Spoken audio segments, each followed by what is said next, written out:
네, 8월 16일 스여필 워십 오신 모든 분들 진심으로 환영합니다.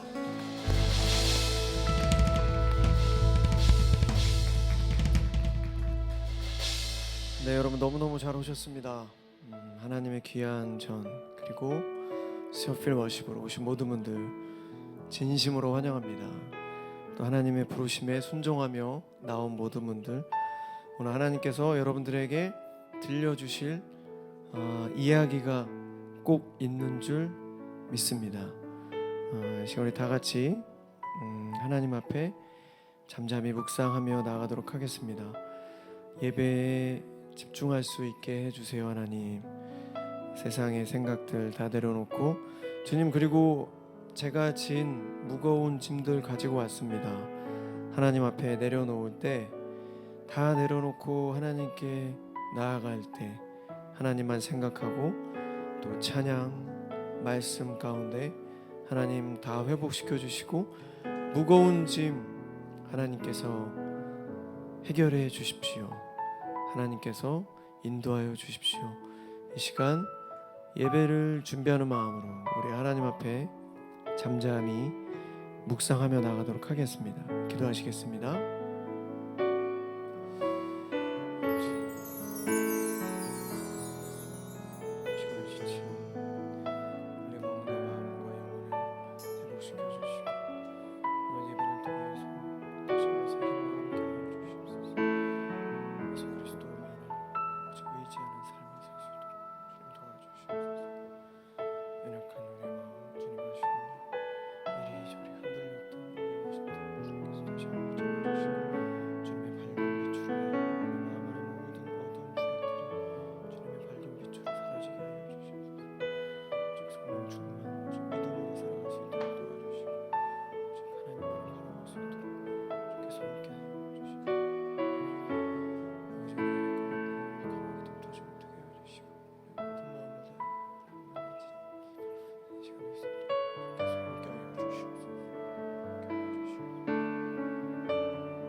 나는 너희가 늙어 백발이 될 때까지 너희 하나님이 되어 너희를 보살필 것이다.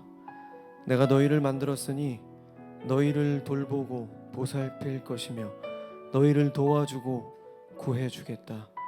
도대체 나와 같은 자가 어디 있느냐? 너희가 나를 누구와 비교할 수 있겠느냐? 이사야 46장 4절에서 5절 말씀. 오늘 아침에 이제 큐티 중에 이사야 말씀을 보다가 하나님이 이 말씀을 유독 눈에 띄게 해주셨습니다. 도대체 나와 같은 자가 어디 있느냐? 너희가 나를 누구와 비교할 수 있겠느냐? 하나님이 강하게 말씀해 주셨습니다. 지난주 주일 설교 때 다 기억하시죠? 엄요한 전도사님께서 탈북하셔가지고 20대의 나이에 20대에 아무런 꿈과 희망을 가질 수 없는 그 북한 땅에서 탈북을 결심하고 목숨을 걸고 탈북을 해서 우리나라에 이제 정착해서 대한민국에 정착해서 이제 목회자의 길을 걸어가는 그 과정. 설교 시간이 30분 정도 됐는데 한 20분 정도 이제 말씀하시다가 두만강 얘기하다 끝날 것 같다고 그렇게 농담 삼아 이렇게 얘기하셨는데, 저희들이 알 수 없는 그 엄청난 고난과 그 목숨을 걸고 이 대한민국에 오기까지 그 과정을 어찌 우리가 이해할 수 있겠습니까? 그분의 이야기를 들으면서 참 복받았다. 나는 참 복받았다. 정말 너무나도 좋은 환경과 좋은 곳에서 태어나 하나님을 마음껏 찬양할 수 있고 마음껏 성경을 볼 수 있는 바로 이곳에서 신앙생활을 할 수 있음에 다시 한번 좀 감사를 드렸습니다. 제가 공교롭게도 그 주일날, 지난 주일날 설교가 끝나고 예배가 끝나고 제가 이제 초대를 받아 갔던 교회가 있는데요. 그 교회가 또 탈북 청년들이 있는 교회였습니다. 제가 가서 특송도 하고 이제 거기에 있는 탈북 청년들과 같이 식사도 하고 좀 이런 시간을 보냈었는데, 거기 목사님께서 이런 말씀하시더라고요. 다들 공부를 엄청 열심히 해요. 그 탈북 청년들이 한 10명에서 한 20명 정도 되는데, 연대, 한동대, 뭐 변호사, 뭐 법대 공부를 엄청 열심히 하는 친구들입니다. 그러면서 그 목사님이 이런 말씀하셨어요. 이들이 북한 땅을 변화시킬 거라고, 이들이 북한을 선교할 것이다. 전투력이 엄청납니다. 그 청년들이 공부도 엄청 열심히 하고 기도 생활은 뭐 말도 못합니다. 정말 제가 그들을 보면서 정말 이들이, 이 한 명 한 명이 북한 땅을 변화시키겠구나, 이 세상을 변화시키겠구나라는 그런 감동을 받았습니다. 사람 하나가 그만큼 중요하다. 여러분 한 명 한 명이 그만큼 중요하다. 하나님의 일꾼들 다 한 분 한 분이, 여기 모인 한 분 한 분이 다 하나님의 일꾼입니다. 이 나라와 이 세상을 변화시킬 바로 하나님의 빛과 소금의 자녀들, 바로 여러분들, 또 저희들입니다. 이 시간에 다시 한번 기도했으면 좋겠습니다. 하나님, 우리가 풍요로운 환경에 젖어 그냥 믿음 생활, 취미 생활 하듯이 하지 않게 하여 주시옵소서. 저 북한 땅에서는 정말 목숨을 걸고 탈북해 목숨을 걸고 하나님을 믿는 주님의 자녀들이 있습니다. 하나님, 다시 한번 오늘 이 저녁 예배를 통해서 나의 마음 안에 하나님을 향한 그 믿음이 더욱더 커지고 더욱더 강한 야송으로 어디에 있든지 하나님을 전하고 복음을 전하는 삶 살 수 있도록 하나님 도와주십시오. 이 시간에 다 같이 우리의 믿음을 위해서 다시 한번 우리 하나님 앞에 간절히 기도하며 나가도록 하겠습니다. 기도하시겠습니다. 사랑의 하나님, 너무나도 귀한 주님의 성전에서, 하나님 너무나 좋은 환경에서 하나님을 예배하고 찬양합니다. 하지만 주님, 우리가 이 좋은 환경에서 감사를 잃어버리지 않게 하여 주시옵소서. 우리가 날마다 깨어 하나님을 바라보며 우리가 정말 감사함으로 살아갈 수 있도록 도와주시옵소서. 남을 비교하고 질투하고 시기하는 것이 아니라 하나님, 오직 복음의 진리 가운데 바로서 오직 하나님을 바라보며 예수 그리스도를 붙잡고 살아계신 하나님을 바라보며 이 세상을 변화시킬 수 있는 하나님의 강한 일꾼, 용사들 될 수 있도록 주님 도와주시옵소서.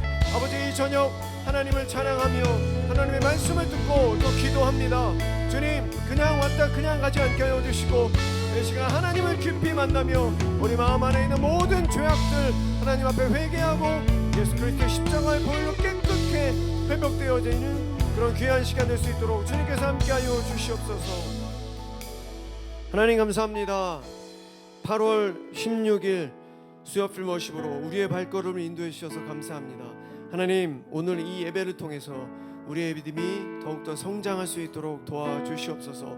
어린아이 같이 마냥 바라기만 하는 육신의 정욕, 안목의 전욕, 이 이생의 자랑으로 우리가 구하기만 하는 기도를 드리는 그런 어린아이 되지 않게 하여 주시고, 정말 성숙한 믿음으로 복음을 전하는 삶, 예수 그리스도를 전하는 삶을 살아갈 수 있는 그런 담대한 믿음을 달라고 주님께 부르짖는 그런 귀한 예배가 될 수 있도록 주님께서 함께하여 주시옵소서.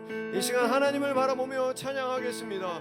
우리의 찬양은 홀로 영광 받아주시고 지난 한 주간에 있었던 우리의 모든 죄악된 모습들 하나님 예수 그리스도의 십자가의 보혈로 깨끗게 하여 주시고 오직 성령 충만함으로 이 시간 나갈 수 있도록 주님께서 함께하여 주시옵소서.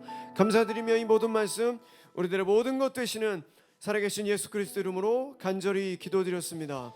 아멘.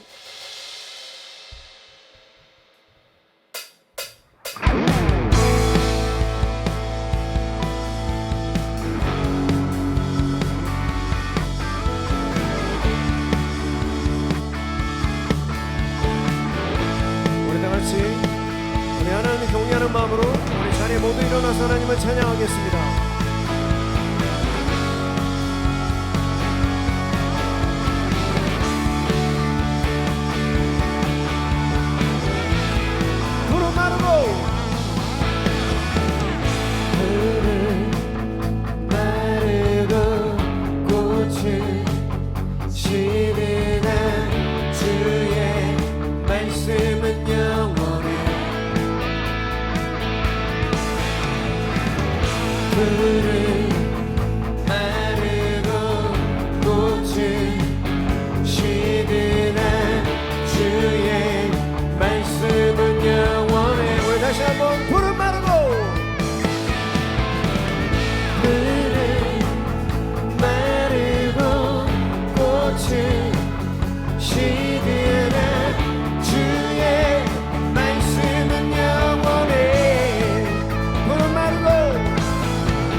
말씀은 영원해.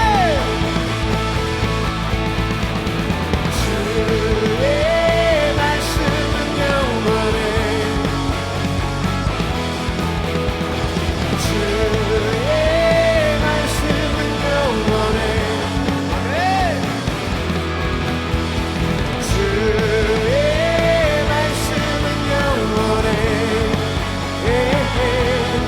영원해.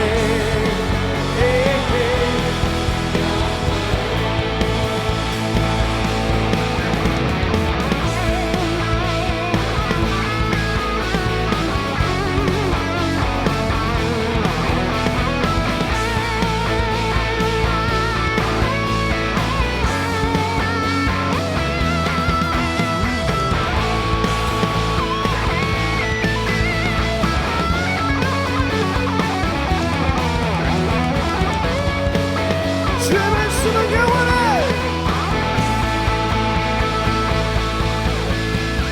주의 말씀은 영원해. 주의 말씀은 영원해. 주의 말씀은 영원해.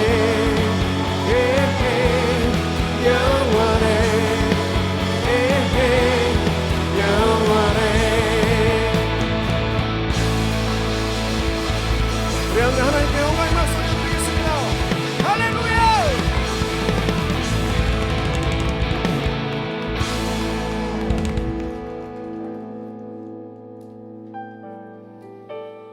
네, 이 시간 새로운 찬양을 좀 배워볼까 하는데요. 저희 수어필 워십에서 만든 찬양입니다. 복음에 대해서 또 저희 전도사님들께서 이제 계속 말씀해 주셨고, 복음이 뭐죠라고 물어봤을 때 우리가 정말 그 복음에 대해서 확실한 대답을 할 수 있는 사람이 몇이나 될까라는 그런 좀 생각을 해봤습니다. 사실 저도 이제 복음에 대해서 알고 있지만 뭔가 확실하게 이제 간결하게 이제 얘기를 해야 되겠다 그런 마음에서 저희가 아직 제목은 정하지 않았지만 가제목이 복음송입니다. 그래서 이 시간 우리 새로운 찬양을 한번 배워보는 마음으로 또 복음에 대해서 우리가 다시 한번 생각해보는 마음으로 한번 찬양해 보겠습니다. 복음송 한번 찬양해 보겠습니다.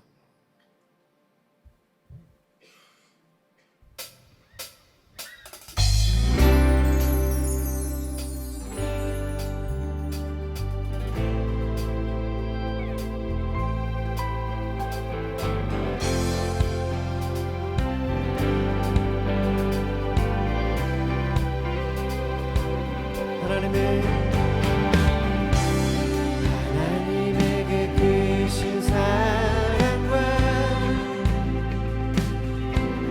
값없는 은혜로 우리 구원받았고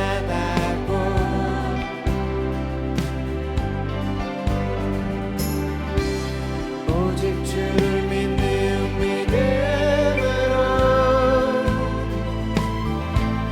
기록된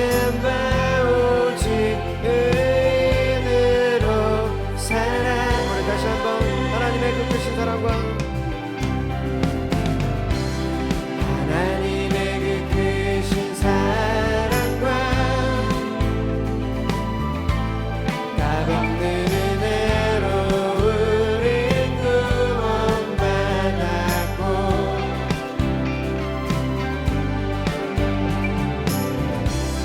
오직 주를 믿는 믿음으로 기록된 바 오직 은혜로 우리 다시 한번 하나님의 그 크신 사랑과 하나님의 그 크신 사랑과 값없는 은혜로 우리 구원받았고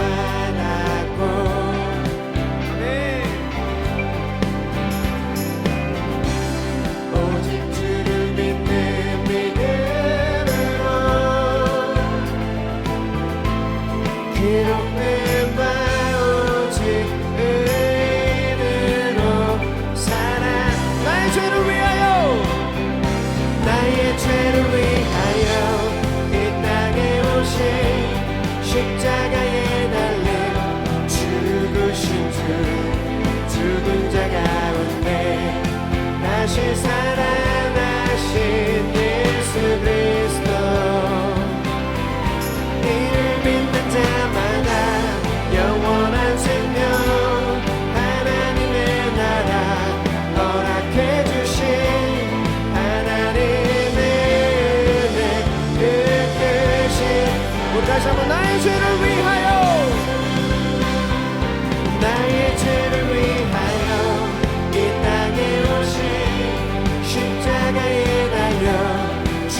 십자가에 달려 죽으신 주, 죽은 자 가운데 다시 살아나신 예수 그리스도, 이를 믿는 자마다 영원한 생명, 하나님의 나라 허락해 주신 하나님의 은혜, 그 크신 사랑, 나의 예수. 다시 한번 나의 죄를 위하여, 나의 죄를 위하여 이 땅에 오신, 십자가에 달려 죽으신 주, 죽은 자 가운데 다시 살아나신 예수 그리스도, 이를 믿는 자마다 영원한 생명, 하나님의 나라 허락해 주신 하나님의 은혜, 그 크신 사랑, 나의 예수. 우리 하나님께 영광의 박수 올려드리겠습니다.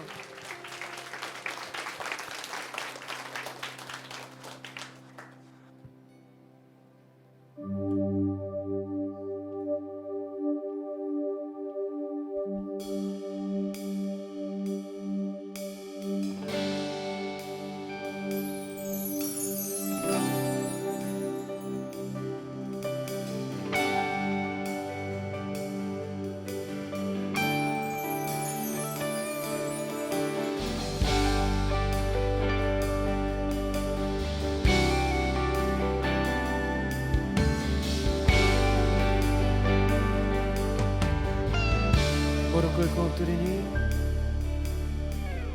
무릎 꿇고 엎드리니 우릴 겸손케 하소서.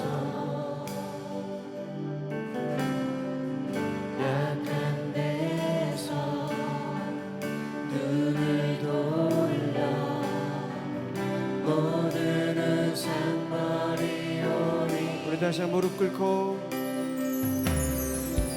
무릎 꿇고 엎드리니 우릴 겸손케 하소서.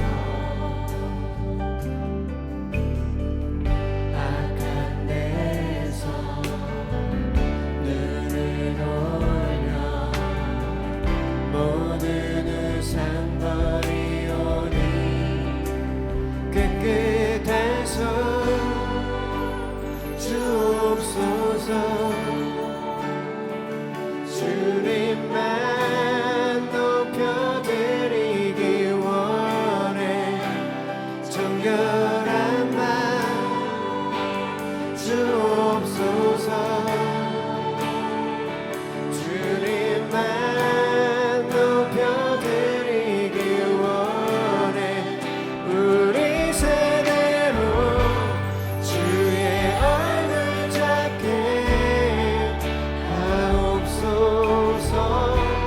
오 야곱의 하나님, 우리 세대로 주의 얼굴 잡게 하옵소서. 오 야곱의 하나님, 우리 세대로 주의 얼굴 잡게 하옵소서. 오 야곱의 하나님, 우리 세대로 주의 얼굴 잡게 하옵소서. 오 야곱의, 우리 다시 한번, 우리 세대로 주의 얼굴 잡게 하옵소서. 오 야곱의 하나님, 우리 세대로 주의 얼굴 잡게 하옵소서. 오 야곱의 하나님,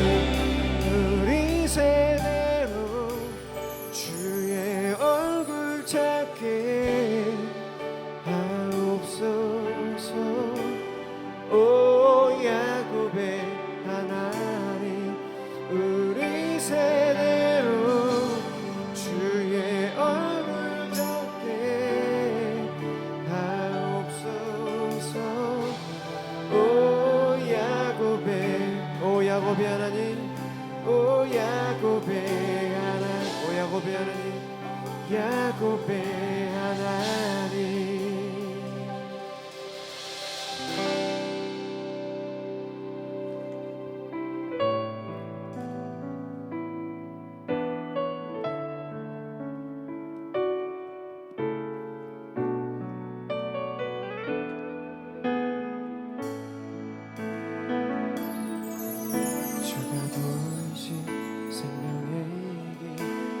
주님과 함께 상한 마음을 드리며 주님 앞에 나가리.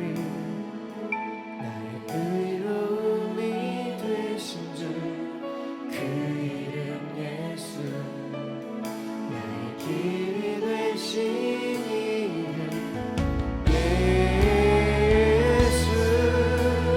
나에게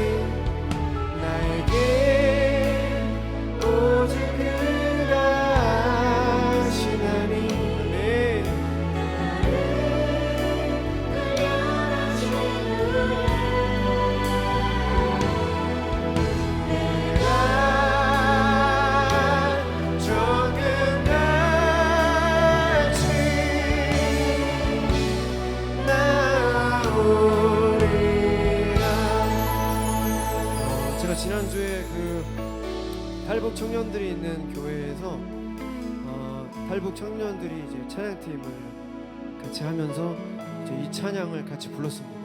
주가 부으신 생명에게. 이 찬양을 부르는데 악기가 건반 한 대와 튜닝이 많이 나간 기타 한 대, 악기가 2대였어요. 근데 그렇게 많지 않은 교인들이 모여서 이 찬양을 부르는데 너무너무 뜨거웠습니다. 그 탈북 청년들이 정말 그 하나님께 찬양하는 모습이 너무너무 뜨거웠고, 또 정말 살아계신 하나님을 바라보면서 나를 여기까지 인도해 주신 그 하나님께 감사드리며 찬양하는 그 모습에 너무너무 큰 감동과 은혜가 있었습니다. 이 시간에 다 같이 살아계신 하나님을 바라보며 우리의 삶을 지금껏 인도해 주시고 앞으로도 계속 인도해 주실 그 살아계신 하나님을 바라보며 우리 다시 한번 주가 부으신 생명의 길 같이 찬양하겠습니다. 주가 부으신 생명의 길, 나 주님과 함께 사랑을 드리며 주님 앞에 나가리. 나의 의로움이 되신 주 그 이름 예수, 나의 길이 되신 이름 예수. 우리 다시 한번 주가 보이신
오직 그가 하시나니 나를 단련하신 후에 내가 정금같이 나오리라. 이제 우리 말씀을 위해서 다시 한번 기도하겠습니다. 하나님, 오늘 말씀을 통해서 우리의 믿음이 다시 한번 성장할 수 있도록 도와주시옵소서. 하나님, 나의 길 오직 하나님께서만 인도하십니다. 나의 길 오직 하나님께서만 아십니다. 하나님, 나를 단련하신 후 정금같이 나를 사용하여 주시옵소서. 하나님, 오늘 말씀을 통해서 다시 한번 우리 믿음이 성장할 수 있도록 주님 도와주시옵소서. 오늘 또 말씀 전하시는 임승현 전사님께 성령의 능력과 지혜로 함께 해주셔서 하나님의 말씀을 대언하기에 조금도 부족함이 없도록 이 시간 우리 말씀을 위해서 우리 다시 한번 합심해서 기도하며 나가도록 하겠습니다. 기도하시겠습니다. 사랑의 하나님, 이 시간 하나님의 말씀을 듣습니다. 나의 길 오직 주님께서만 아시오니 오직 하나님만을 의지하며 나의 모든 것들을 주님께 아뢰게 하여 주시옵소서. 아버지, 이 시간 임승현 전사님을 통해서 주신 말씀 우리 마음속 깊이 새겨지게 하여 주시고 오늘의 말씀이 하나님께서 우리를 인도하시는 길임을 잊지 않게 하여 주시고 아버지여, 주님께서 인도하시는 그 말씀을 붙잡고 우리가 나아갈 수 있도록 아버지 함께 하여 주시옵소서.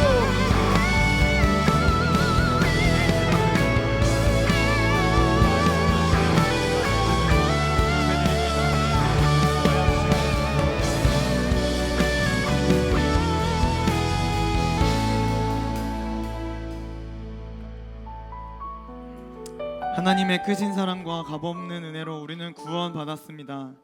예수 그리스도를 주로 믿는 믿음으로 의인이라 여겨주심을 받았습니다. 나의 죄를 대신해서 이 땅에 오신 예수님은 십자가에 달려 죽으셨습니다. 살아나셨습니다. 그 이름을 믿는 자는 영원한 생명을 얻습니다. 하나님의 나라를 누리게 됩니다. 분명히 알고 있던 들어왔던 복음의 메시지가 실제가 되어 삶으로 사라지게 하여 주옵소서. 주님이 보여주신 십자가의 길, 고난의 길, 그러나 영광의 길, 생명의 길을 꿋꿋하게 걸어가게 하옵소서. 상처받은 마음, 외로운 마음, 고통 속에 신음하는 작은 소리까지 들어주시는 주님 앞에 나갑니다. 나의 길을 오직 주님께 맡겨드리기로 다짐하는 수요 피로십이 될 수 있도록 축복하여 주옵소서. 감사드리며 예수님의 이름으로 기도합니다. 아멘. 우리 하나님께 영광의 박수 올려드리겠습니다. 네, 오늘도 변함없이 하나님을 예배하기 위해서 일주일의 한가운데인 수요일에 이 자리에 오신 수요 피로십 예배자들을 진심으로 환영하고 축복합니다. 함께 예배드릴 수 있다는 것이 저에게 아주 큰 축복이고 또 행복입니다. 하나님 말씀을 나누도록 하죠. 오늘은 마가복음 10장 46절부터 52절까지 말씀인데요, 두 절만 읽도록 하겠습니다. 밀렸네요. 한번 같이 읽어볼게요. 두 절만 같이 읽죠. 시작. 예수께서 그에게 말씀하셨다. 내가 너에게 무엇을 하여 주기를 바라느냐? 그 눈먼 사람이 예수께 말하였다. 선생님, 내가 다시 볼 수 있게 하여 주십시오. 예수께서 그에게 말씀하셨다. 가거라, 내 믿음이 너를 구원하였다. 그러자 눈먼 사람은 곧 다시 보게 되었다. 그리고 그는 예수가 가시는 길을 따라 나섰다. 아멘. 본문을 여기로 정하고 나서 치유하시는 예수님에 대한 이야기를 하면 되겠구나 라고 생각을 했습니다. 찬양은 예수 나의 치료자. 이거 뭐 제목만 들어도 은혜 아닙니까? 예수 나의 치료자, 그죠? 그래서 쉽게 이 말씀을 이제 읽기 시작했어요. 이런 본문은 사실 읽기만 해도 눈물 펑펑입니다. 앞이 보이지 않는 거지 바디메오가 다윗의 자손 예수여 나를 좀 도와주세요 이렇게 하거든요. 그러니까 예수님은 또 우리가 읽은 것처럼 내가 너에게 무엇 해주길 바라느냐 이렇게 말씀하시고 바디메오가 보기를 원합니다 그랬더니 즉시 보이고 예수님을 따라 나서고 적용, 예수님을 부르세요, 원하는 걸 구하세요, 예수님 따라가세요, 끝! 할렐루야 아멘 하고 끝나면 너무너무 좋은 거예요. 은혜 안 받을 수 없는 본문이다 라는 생각으로 이 본문을 처음 대했습니다. 될지 모르겠는데 한번 해볼까요? 예수님이 말씀하시니 바디메오가 죄송합니다. 감사합니다. 자, 못하신 분들을 위해서 한 번 더 기회를 드릴게요. 바디메오가 네, 아까랑 똑같네요 소리가. 바디메오를 주제로 한 찬양들도 되게 많아요. 바디메오의 노래, 바디메오의 기도, 바디메오의 간구, 바디메오의 스토리를 찬양으로 재구성한 다시 한번이라는 찬양도 있습니다. 아마 아시는 분들도 있을 거예요. 유튜브에 보니까 바디메오 중창단도 있더라고요. 심지어 군산시 신금길 18 바디메오 안경원도 있습니다. 바디메오가 아주 유명한 사람이에요. 그래서 제가 이제 부담 없이 설교를 일단 준비를 했습니다. 몇 가지 성경의 기록들을 이렇게 보는데 자꾸만 치유하시는 예수님에게 집중하려고 하는데 자꾸만 몇 가지가 눈에 거슬려요. 오랜 시간 읽어보고 생각해보고 묵상해보면서 설교를 준비하다 보니까 치유하시는 예수님으로 가면 안 될 것 같다는 생각이 들었습니다. 오늘 본문의 결론인 52절인데요. 한번 큰 목소리로 읽어볼까요? 제가 글씨체를 좀 안 좋게 한 것 같아요. 죄송해요. 한번 읽어보죠. 시작. 잠깐만요. 죄송해요. 흰색도 글씨입니다. 흰색도 다시 한번 시작. 예수께서 그에게 말씀하셨다.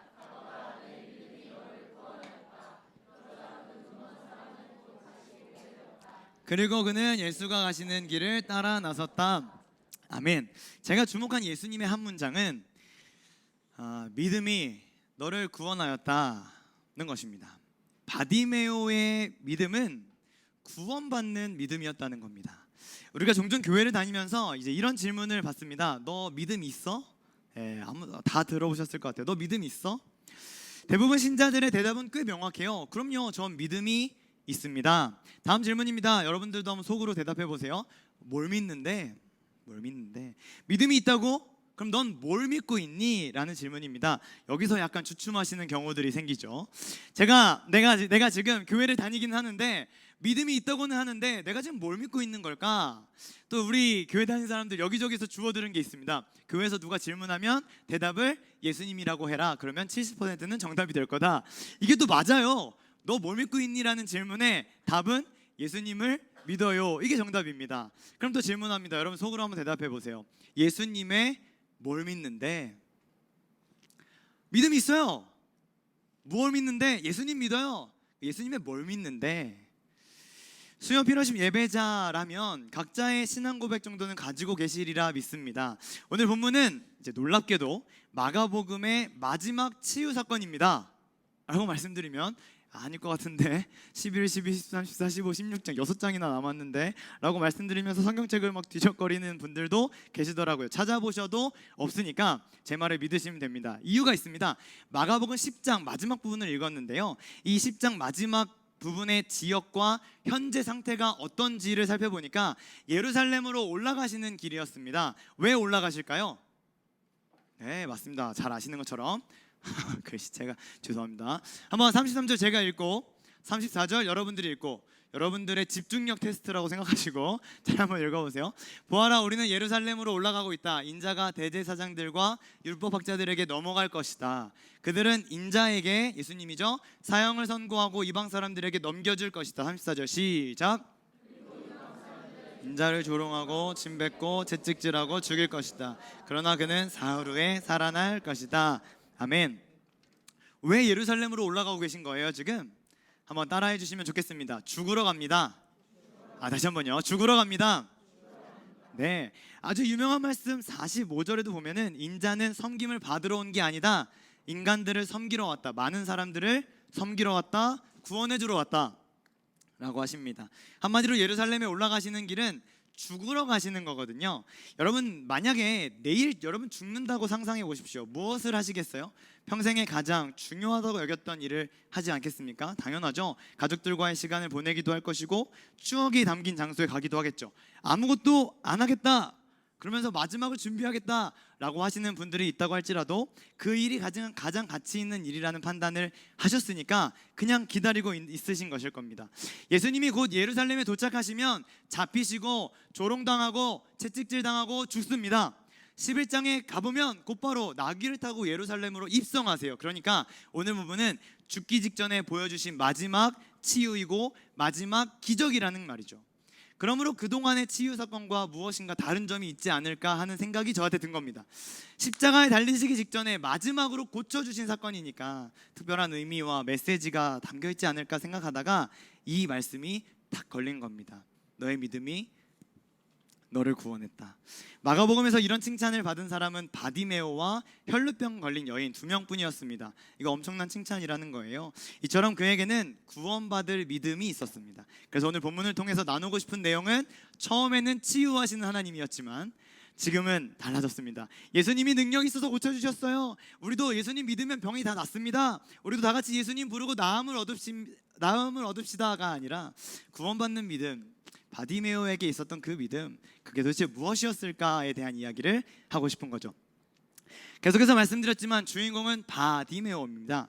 바는 아들이란 뜻이거든요. 바디메오에서 바는 아들, 디메오가 남죠. 디메오는 티마이오스, 공경하다, 귀하게 여기다, 명예롭다라는 뜻이 담긴 남성 이름입니다.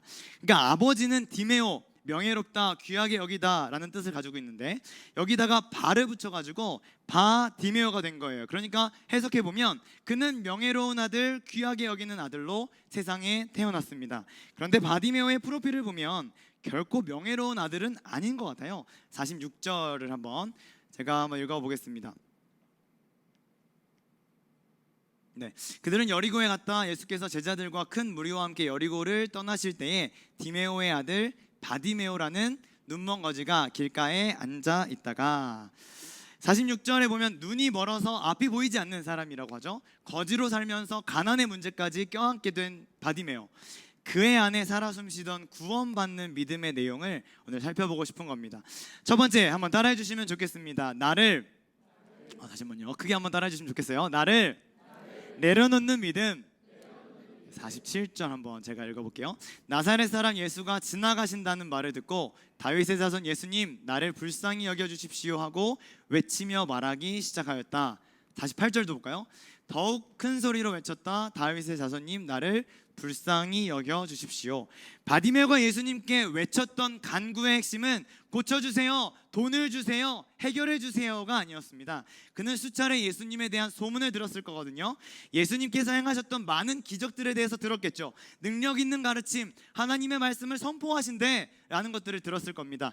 예수님은 긍휼이 많으셔서 누구나 가리지 않고 다 받아주신다라는 소문도 들었습니다. 앞을 볼 수 있다면, 눈을 떠서 앞을 볼 수 있다면 당장이라도 예수님을 찾아 나서겠지만 바디메오의 현실은 그렇지 않잖아요. 예수님이라는 분을 마음에 그저 모시고 품고 살아가던 인생이었습니다. 꿈에도 그리던 그 예수님을 만나 그분에게 드리는 바디메오의 절절한 외침은 놀랍게도 나를 불쌍히 여겨 주십시오 였습니다. 오랜 시간 길거리에 앉아서 구걸을 해봐도 나의 인생은 변하지 않았습니다. 수십 번 사람들에게 의지해봤지만, 친구들에게도 가족들에게도 의지해봤지만 나의 인생의 해결책이라고는 하나도 없었습니다. 여러 가지 긍정적인 생각들도 해보고 다짐도 해보고 결단도 해보지만 결론적으로 여전히 현실은 길바닥이라고요. 예수님은 약한 자들의 친구가 되어주신다고 하는데 나를 좀 봐주십시오. 세상에서 가장 비천하고 연약한 인생을 좀 돌아봐 주십시오. 나를 불쌍히 여겨주십시오. 나를 불쌍히 여겨주십시오. 이것이 바디메오의 간구였다는 겁니다. 우리는 간혹 예수님을 믿는다라고 말하면서도 나 자신을 너무나도 잘난 사람으로 착각할 때가 있는 것 같습니다. 모든 것이 은혜입니다, 하나님께 영광입니다 라고 말하다가도 속으로는 생각해요. 내가 없으면 우리 양무리는 돌아가지 않지. 내가 없으면 우리 부서는 곧 망할 거야. 내가 움직여야 뭐가 된다니까. 나 정도면 인정받아야지. 나 정도면 칭찬받아야지. 그러나 오늘 바디메오의 외침을 통해 우리의 입에서 흘러나와야 할 간절한 기도가 있다면 나를 좀 불쌍히 여겨주십시오. 나를 좀 불쌍히 여겨주십시오. 나는 또 죄를 짓고야 마는 연약한 인간입니다 라는 솔직한 회개일 것입니다. 마가복음 10장에는 여러 사람이 등장하는데 지난주 선포되었던 부자 청년 이야기 기억나시죠? 17절입니다. 예수께서 길을 떠나시는데 한 사람이 달려와서 그 앞에 무릎을 꿇고 그에게 물었다. 부자 청년이 예수님을 처음 만난 장소가 노란색으로 표시된 것처럼 길입니다. 상위 계층에 속했던 청년은 자신의 소유를 포기하지 못함으로 인해서 예수님을 따라가지 못해요. 자신의 길을 간단 말이에요. 자신의 길을 고집한다는 말입니다. 길을 바꾸지 않습니다. 사회적으로 정반대에 있던 오늘 본문의 거지 바디메오 또한 예수님을 길에서 만나거든요. 두 인물 다 길에서 예수님을 만나기 시작해요. 한 사람은 길에서 예수님의 직접적인 부르심을 거절했고, 한 사람은 치유를 받아서 온전해진 뒤에 길에서 예수를 따라 나섭니다. 52절 뒷부분을 보면 눈먼 사람은 곧 다시 보게 되었다. 그리고 그는 예수가 가시는 길을 따라 나섰다 라고 기록되어 있습니다. 여러분, 질문을 한번 드려볼까요? 마가복음에서 마가가 의도적으로 기록한 예수가 가시는 길, 이 길은 어떤 길일까요? 계속해서 병자가 낫고 치유가 일어나고 기대되고 설레고 행복함이 가득한 길입니까? 절대로 아닙니다. 설명드린 대로 11장부터는 십자가예요. 치유 없습니다. 기적 없습니다. 예루살렘으로 올라가서 처형당하고 고통당하고 괴로움이 가득한 예수의 십자가의 길이라는 말입니다. 그런데 온전해진 바디메오가 그 십자가의 길을 걷겠다고 다짐했다는 겁니다. 가족들에게 달려가서 기뻐하며 환호하며 축제를 열지 않았어요. 나를 무시했던 사람들 복수하러 가지 않았어요. 예수님의 십자가의 길을 함께 따라 나섭니다. 그래서 바디메오의 믿음을 나를 내려놓는 믿음이라고 부르고 싶은 것입니다. 내 길을 고집하지 않는 믿음, 여러분들의 믿음이 되시길 축복합니다. 또 하나 살펴야 할 바디메오의 태도가 있는데 50절을 보면 바디메오가 겉옷을 벗어 던지고 벌떡 일어나서 예수께로 갑니다. 지금 상황이 고침받기 전입니다. 눈을 뜨고 난 다음에 겉옷을 던지고 일어나서 예수께로 간 것이 아니고 지금 상황은 고침받기 전입니다. 아직 온전해지지 못했어요. 앞이 안 보이는 상황이죠. 그런데 겉옷을 벗어 던집니다. 무슨 의미일까요? 바디메오의 겉옷, 이 겉옷이 주는 의미가 무엇이겠습니까? 한 번 더 따라해 주시면 좋겠습니다. 전부. 부자 청년에게 돈이 전부였다면 바디메오에게는 겉옷이 전부였습니다. 두 개도 아닙니다. 딱 하나 있는 겉옷. 추운 밤에는 이불이 되어주고 구걸할 때에는 길바닥에 깔고 앉던 겉옷. 지나가던 사람들이 던져주는 동전을 받아내던 겉옷. 그에게는 이 겉옷이 전부였단 말입니다. 그런데 그 겉옷을 아직 눈이 떠지지도 않았는데 그 겉옷을 아무 주저 없이 내던집니다. 나를 내려놓는 믿음이죠. 그 뒤에 벌떡 일어나서 예수께로 뛰어갑니다. 안 보이는데 어떻게 뛰어요? 내가 겪는 고통의 문제, 예수님 말고는 그 누구도 도와줄 수 없다는 것을 확신했기 때문에 위험하지만 뛰는 거예요. 나를 내려놓는 믿음의 발걸음이 그를 예수님께로 인도하고 있음을 본문을 통해 알 수 있습니다. 사랑하는 여러분, 나를 내려놓을 수 있어야 기적이 일어납니다. 겉옷을 버릴 수 있어야 합니다. 나의 삶에서 꿋꿋하게 붙잡고 있는 버릴 수 없는 겉옷은 무엇일까요?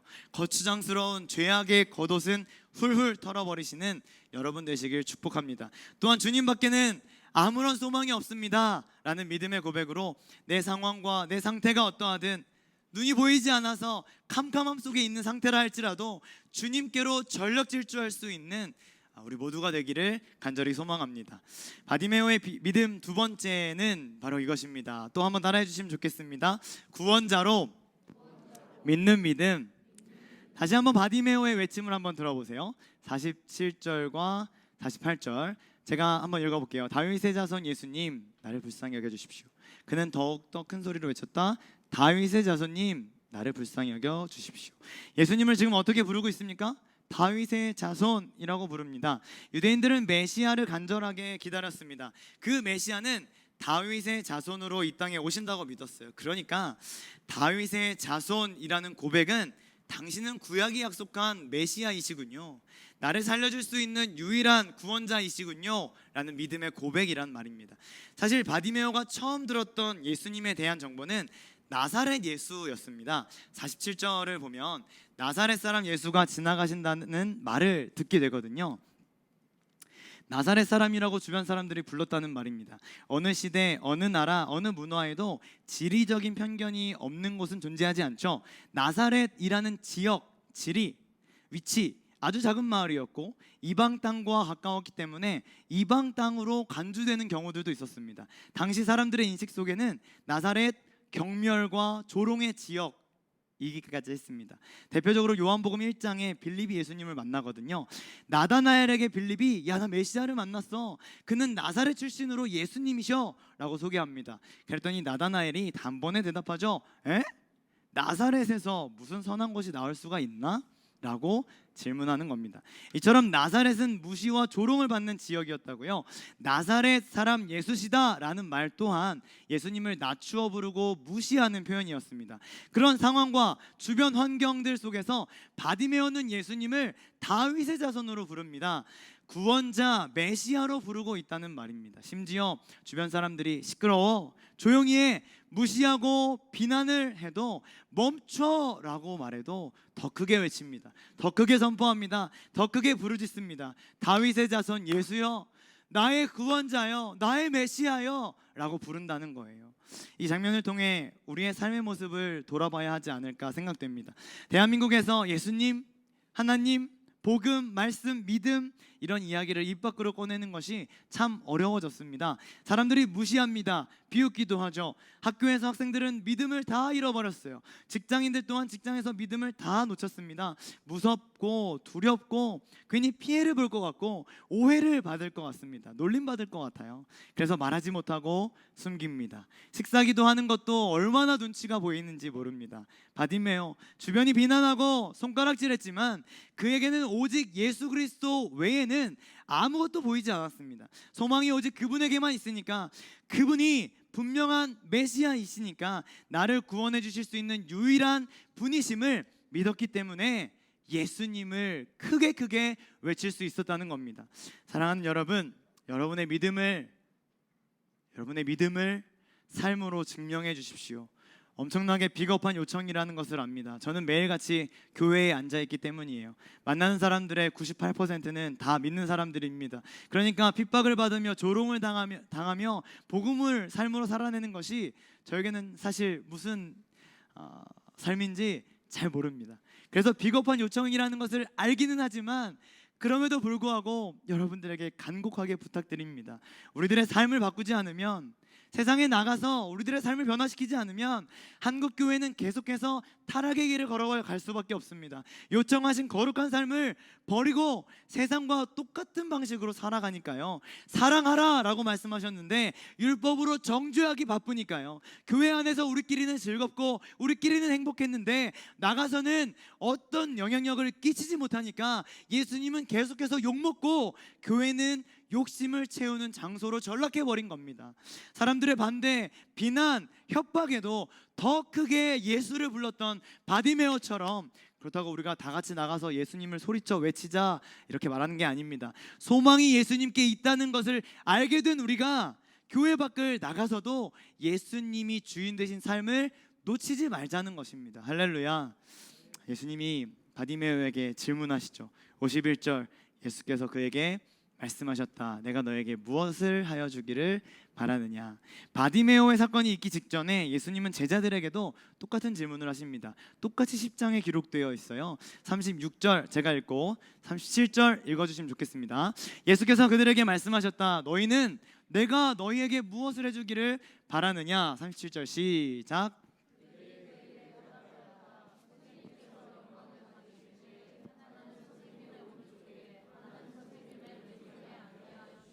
제자들과의 대화 내용입니다.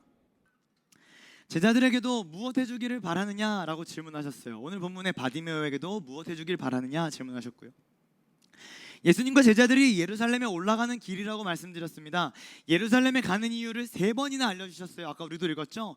제자들은 예수님의 말씀을 이해하지 못하고 있습니다. 드디어 예수님이 예루살렘에 올라가시는구나. 정치적이고 권력과 힘이 가득한 예루살렘으로 올라가셔서 로마의 압제를 풀어주시고 끊어주시고 이스라엘의 왕이 되려고 하시는구나 라고 제자들이 생각했습니다. 그러니까 요청이 뭡니까? 왕이 되시면 저 총리 자리 하나만 주세요. 장관 자리 하나만 주세요. 그런 요청들을 제자들이 예수님께 드리고 있다는 겁니다. 더 과거는 무엇입니까? 예수님과의 대화 사실을 알게 된 2명의 제자가 이렇게 요청했는데 나머지 10명의 제자들의 반응입니다. 41절, 그런데 10제자가 이것을 듣고 야고보와 요한에게 분개했다. 왜 분개합니까? 내가 먼저 요청했어야 되는데 네가 뭔데 나서냐? 네가 나보다 낫다고 생각하는 거야 지금? 내가 먼저야. 예수님이 3년 동안 함께 하셨는데 제자들이 의미 없는 자리를 가지고 이렇게 싸우고 있다는 겁니다. 예수님이 십자가를 지고 죽으려고 예루살렘으로 가시는데 제자들은 잘못된 생각을 가지고 말도 안 되는 요청을 하고 있었다는 말입니다. 예수님 참 답답하셨겠죠.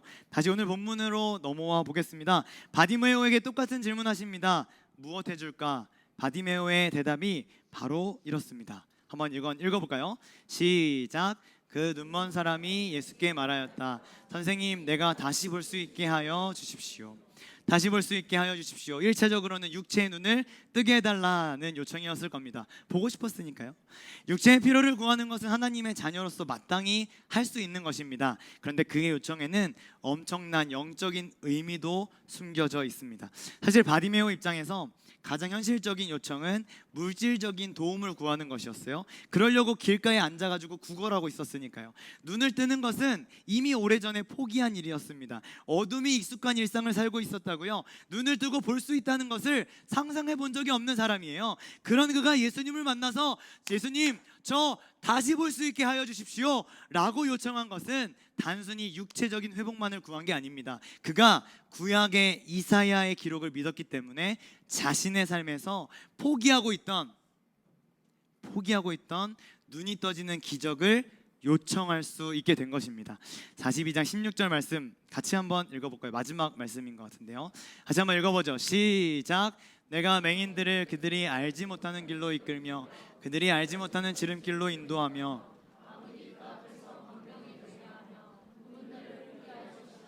내가 이 일을 행하여 그들을 버리지 아니하리니. 긴 어둠과 죄악의 문제는 종결되고 하나님의 나라가 도래하게 되면 그때 일어날 일들이 어떤 건지 이사야 후반부에 기록되어 있습니다. 하나님의 나라가 도래하면 이런 일들이 일어난다는 거예요. 하나님의 나라가 도래하면 어떤 일들이 일어납니까? 맹인들을 지름길로 인도해 주신다. 암흑은 광명된다. 굽은 데가 곱게 된다. 눈이 보이지 않는 사람들, 내가 그들을 버리지 않겠다. 보지 못하는 자들, 내가 버리지 않겠다. 하나님의 약속입니다. 이사야에 기록된 이 말씀을 바디메오가 믿고 있는 겁니다. 내 앞에 계신 예수라는 분이 정말로 살아계신 하나님의 아들이시래요. 나를 구원해 주실 수 있는 유일한 구원자시며 하나님의 나라를 이 땅에 가져오신 분이라면 이사야의 이 말씀, 내가 평생 붙들고 메시아가 나타나면 이 말씀이 이루어질 것이라고 기대하고 간구했던 이 말씀을 이루실 수 있는 분이겠구나, 이 말씀이 성취될 수도 있겠구나 확신하게 된 겁니다. 말씀을 믿는 믿음, 약속을 믿는 믿음, 예언을 믿는 믿음, 보이지 않지만, 아직도 여전히 보이지 않지만 하나님 나라에 일어날 놀라운 일들을 믿음으로 받아들였던 바디메오에게 예수님은 너의 믿음이 너를 구원했다라고 칭찬해 주십니다. 하나님의 나라에는 치유가 있습니다. 하나님의 나라에는 온전함이 있습니다. 하나님 나라에는 회복이 있습니다. 그런 하나님의 나라를 갈망하고 소망하는 바디메오를 통해 우리는 어떤 믿음을 가져야 하는가 답을 얻게 됩니다. 오랫동안 교회를 다녀도요, 무엇을 믿고 있는 것인지 잘 모르고 예배당에만 왔다 갔다 할 수 있습니다. 봉사하면 천국행 티켓은 딴 거 아닌가 생각할 때도 있죠. 헌금하면 되겠지, 착하게 살면 되겠지, 책사기도 잘하고 잘 때 말씀 한 장 읽고 자면 되겠지, 그러다 보면 천국 갈 수 있을 거야. 오늘 마가복음 마지막에 나오는 이 치유 사건을 통해서, 바디메오의 믿음을 통해서 우리가 두 가지 믿어야 할 내용을 분명하게 새겼으면 좋겠습니다. 첫 번째, 나는 죄인입니다. 나를 불쌍히 여겨주십시오. 나를 내려놓는 믿음. 두 번째, 예수님 메시아입니다. 예수님이 유일한 구원자이십니다. 예수님을 구원자로 믿는 믿음. 구원받는 믿음을 가지고 이 땅에서 하나님 나라를 마음껏 누릴 수 있는 수요 필요하심 예배자들 되기를 간절히 소망합니다. 함께 눈을 감고 기도할까요? 첫 번째 기도의 제목은 주님, 저는 죄인입니다. 오늘 이 바디메오의 모습을 묵상해 보면서 주님, 저를 불쌍히 여겨 주십시오. 주님이 없이는 아무것도 아닌 연약하고 부족한 사람입니다. 내가 무엇이나 된 것처럼 생각하며 살아가고 있었습니다. 사실 주님이 아니면 아무것도 아닌데, 주님이 내 삶에 들어오시지 않고 주님이 내 삶의 주인 되시지 않으면 사실 나는 아무것도 아닌데 마치 내가 무엇인가 된 것처럼 착각하며 살았습니다. 주님, 저를 불쌍히 여겨 주십시오. 이 믿음의 고백이 오늘 나의 고백 되기를 간절히 소망하고 원하오니 하나님 앞에 나의 삶을 회개하며 기도했으면 좋겠습니다. 함께 기도하겠습니다. 하나님, 나의 삶을 돌아볼 때 참 부족하고 연약한 것 뿐이었음을 주님 앞에 고백합니다. 회개할 것들이 너무나도 많이 있는 죄인임을 이 시간 고백합니다. 오늘 바디메오의 고백처럼 주님, 나를 불쌍히 여겨주십시오. 나는 눈이 보이지 않고 나에게 희망이 없고 나에게 소망이 없고 나는 아무것도 아닙니다. 그런 믿음의 고백을, 믿음의 회개를 주님 앞에 내어드립니다. 주님, 나를 다시 한번 불쌍히 여겨주셔서 하나님, 나를 다시 한번 긍휼히 여겨주셔서 주님 앞에 온전한 자로 살아가기를 간절히 원하는 나의 기도를 들어주시고, 하나님, 나의 삶에 아직도 죄악으로 가득한 일들이 많이 남아있다면 하나님 앞에서 회개하며 진솔한 고백을 주님 앞에 내어드리며 하나님 앞에 온전한 자로 살아갈 수 있도록 도와여 주시옵소서. 회개하며 주님 앞에 섭니다. 회개하는 심령 가운데 하나님께서 만나주실 것을 분명하게 믿고 오늘 바디메오의 고백을 나의 고백으로 삼아 주님, 나의 삶, 나의 인생, 나의 모든 것 되어주신 하나님 앞에 회개함으로 나아갈 수 있도록 인도하여 주옵소서. 찬양으로 함께 고백합시다.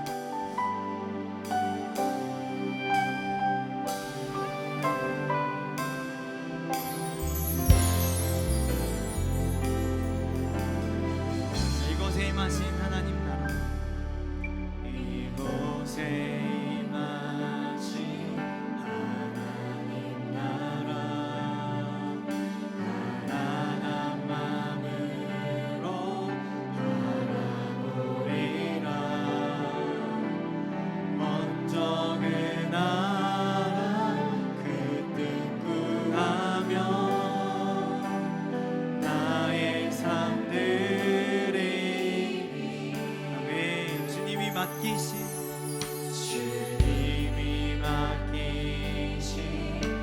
하나님 나라, 믿음의 눈으로 바라보리라. 하늘의 뜻이 이 땅 가운데 완성 그날까지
나를 내려놓는 믿음으로 하나님 앞에 회개했다면, 두 번째로는 예수님을 구원자로 믿는 믿음 위에서 기도했으면 좋겠습니다. 예수님을 믿는다고 말하지만 아무런 믿음의 내용이 없던 믿음이라면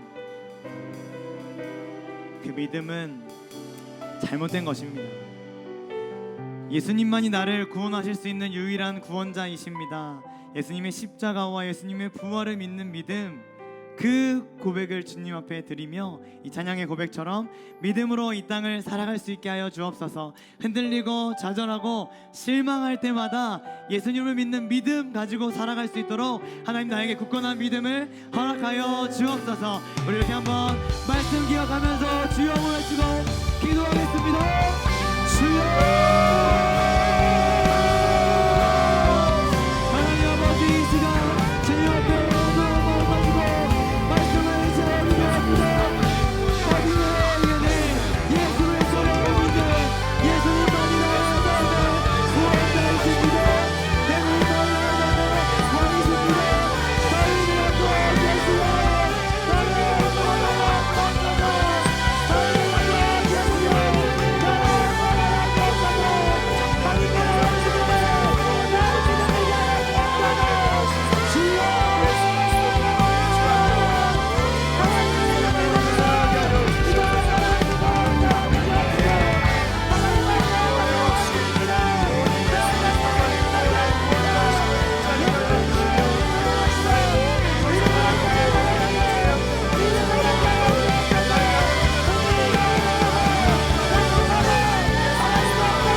마지막으로 함께 중보하며 기도하길 소망합니다.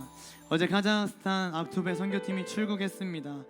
건강 지켜주시고 모든 사역들을 통하여 하나님 나라가 확장되게 하여 주옵소서. 또 이번 주말에는 청년 2부가 여름 캠프를 떠납니다.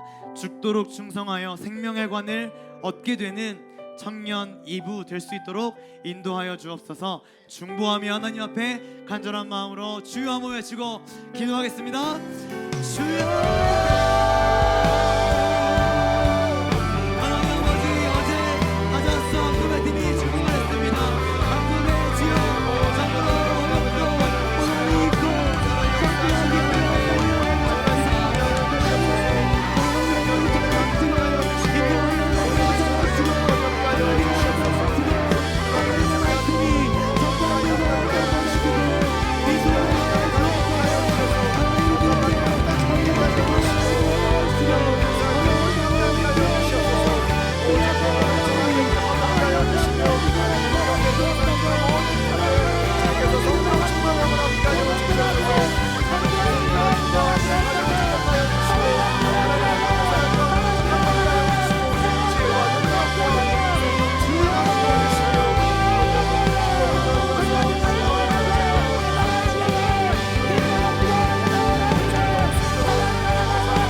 하나님, 오늘 우리는 바디메오를 통해서 구원받는 믿음에 대해 살폈습니다.